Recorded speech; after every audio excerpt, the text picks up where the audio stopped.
right, welcome to On the Record with Kevin and Tiffany. Tiffany and Kevin. On 9:30 a.m. The Answer, home of conservative talk radio. Our politics is unapologetically B-1, Black First, and our political party is Republican, and our identity, right, is rooted in the heritage of ADOS, FBA1. That is the American Descendants of the Formerly Enslaved and Black First. It's a mouthful, isn't it? That's your mouthful.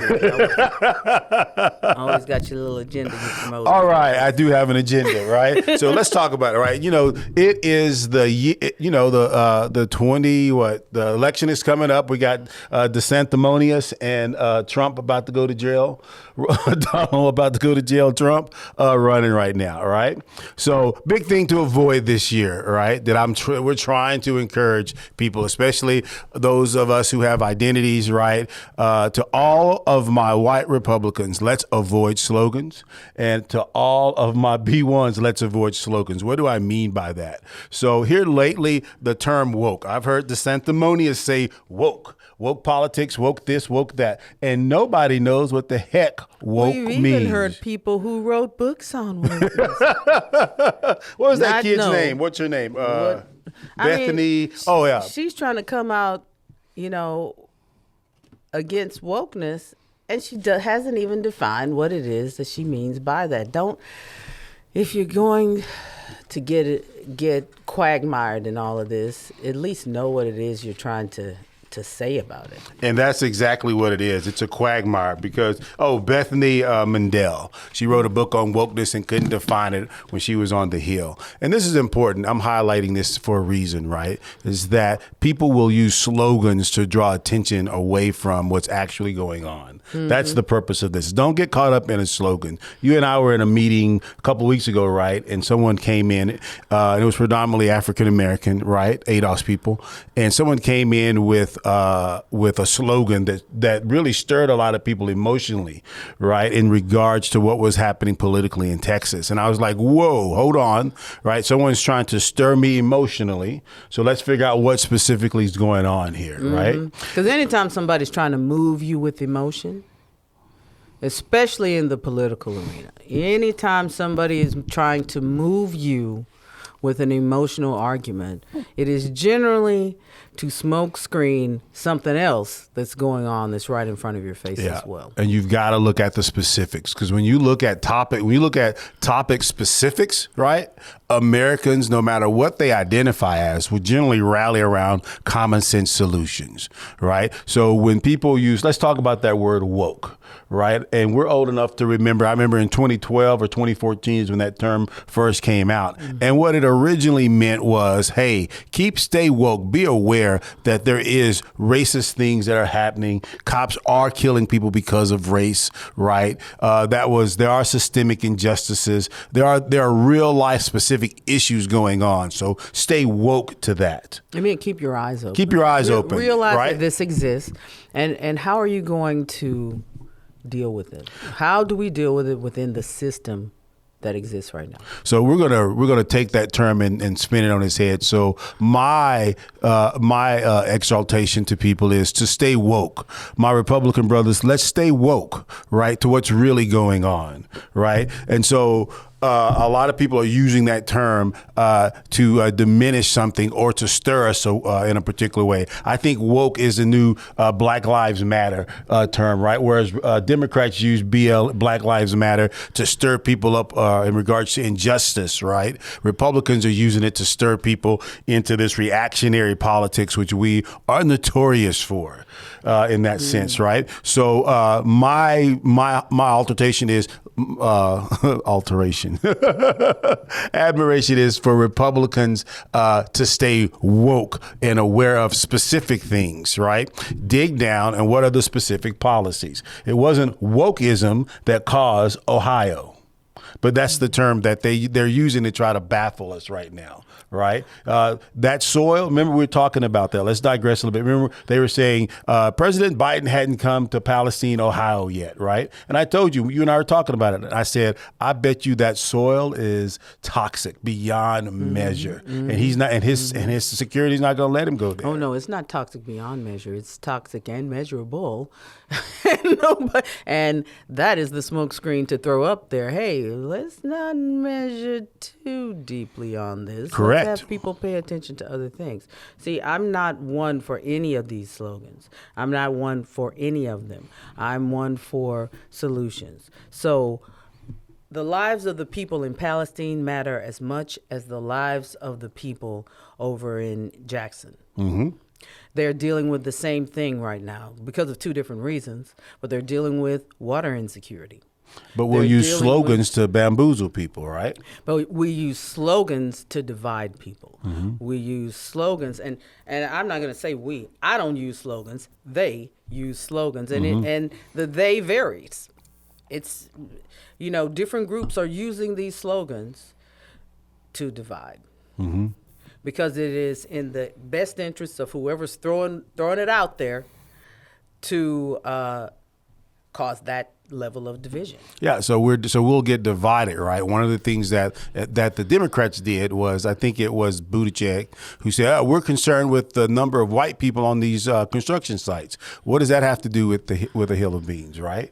Has nothing to do with that. That was the issue that they want to throw out and divide people by, is that it's an issue related to the number of people on a work site, right? Versus, hey, in Palestine, Ohio, there is actually pollution that is in the soil now that is going to impact a group of people in ways that we can't even fathom right now in terms of their health, cancer, and those types of things there, right? Mm-hmm. So, and then it's going to have long-term effects. It's going to have long-term huge effects. To divide people along lines that are simply designed to cause emotion. Yep. And take our eyes off of this devastation that is being perpetuated and has the potential of happening over and over again. Mm-hmm. What are we going to do to stop it from happening over and over again? To change this system from the system that it is right now that helped to create this. Yeah, so part of that would have to be a changing in how decisions are being made in regards to what happens there in terms of the trains that go through small cities, right? Yeah. Do you base that decision on a financial decision, right? Or do you base it on the quality of life that people have? Rather than answer those types of questions, they'd rather come with slogans such as woke. That's the big term over and over again in the party. Well, when you get people stirred up emotionally, they tend to focus on the emotion and not the policy that needs to change. Correct. And not the real work of making the change that needs to occur. And that's that's why you don't hear me using all these slogans, because history should be taught as history. Yep. Policy needs to be changed in regards to these trains. It's not acceptable to have over 800 derailments when you know that things like better braking systems exist and can be implemented. Mm-hmm. When you know that something as simple as giving people one extra day off to decompress could help. There's evidence-based data that says that relaxation is very important, and it doesn't take a lot on the investment side, on the dollar investment side, to do right by the human being. We know all of these things, but there's work involved. But if I give you slogans, changes. I can bamboozle you and not answer or address those issues. That's right. I can run the news cycle with you until this gets boring. And no policy change. So all my people policy changes time.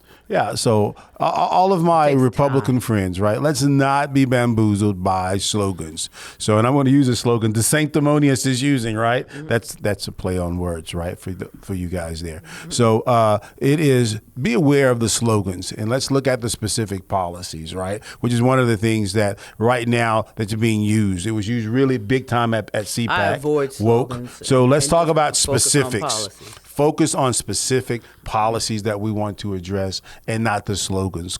Because right now in the Republican Party, the word anti-woke, woke, et cetera, is being just used to the point where it feels like it's an Obama meeting, right? Where change has come, right? Where now people are standing up for anti-woke. Well, what does anti-woke mean, right? Well, right now, we don't even know what anti-woke means. Yeah, we don't even know what it means. We're writing books about anti-woke and can't define it when we get hit in the face with the question of a simple question: what does woke mean to you?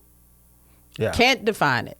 Look, instead of trying to come up with a new definition, a new paradigm through which to view life, how about we just view reality and come up with the policies that are going to be solutions for problems? Because some of the problems that we have already have existing solutions. We simply have not implemented them. So let's go back to what being a Republican used to mean, which is doing the work. We get it done. We look at a problem, evaluate the problem, write out a plan, follow the plan. That's it. So what you're telling me, Tiffany, as Republicans, what we need to do is actually be Republicans. Be Yes. Republican and stay woke to what being a Republican is. Oh, here and don't follow the slogans. Yeah, as you throw out a slogan. I saw that look I'm on your throwing face. up a little bit in the back of my throat for everybody who can't see that.